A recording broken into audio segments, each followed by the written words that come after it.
Postmodernism and digital design, 3 objects in focus. When this coat was presented in Prada's Spring-Summer 2014 collection, it was presented against colored artist murals echoing the political street art of Los Angeles, Mexico, and South America. The decorative bra was presented as a signifier of women's strength.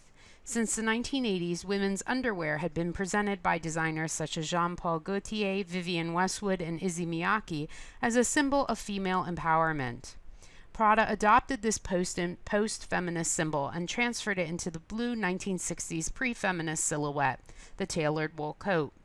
This clash of references read like a history of the post-war feminist movement from the 1960s, the period that would mark the beginning of the second wave of feminine emancipation, to the liberated woman who would wear her underwear as outerwear in an act of empowered choice and as an outward symbol of the strength of femininity. The bedazzled rainbow through the lower center of the coat reminds contemporary audiences of the flower power generation and the sense of optimism and hope that was present. Born in Milan in 1949, Prada is a self-proclaimed feminist. She studied political science at the city's university and gained her PhD, then studied to be a mime, perhaps because she was interested in the act of silent communication, which is also subtly linked to the act of wearing clothes. She stated in an interview, "This is the debate about women again, and I want to interpret it. My instrument is fashion. I use my instrument to be bold. I had this idea that if you wear clothes so exaggerated and out there, people will look, and then they will listen."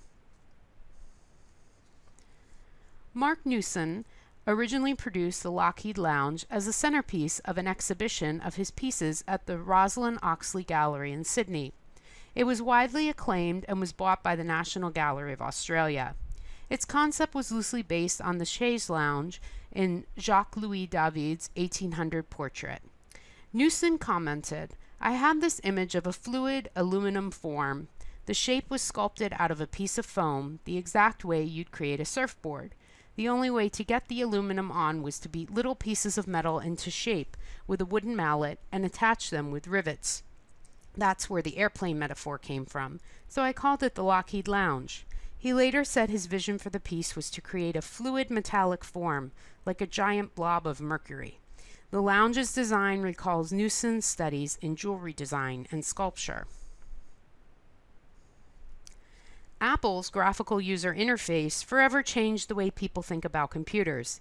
It was a paradigm shift in usability that opened up the specialist world of computing to anyone who wanted to become involved and become the de facto way of interacting with digital technology.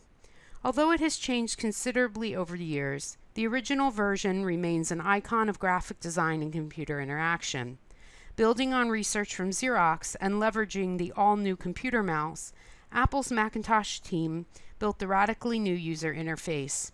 Using basic one-color graphics and leaning on a desktop metaphor with files, folders, and a trash can, Apple pioneered the idea of windows for different applications and tasks that could be layered on top of one another.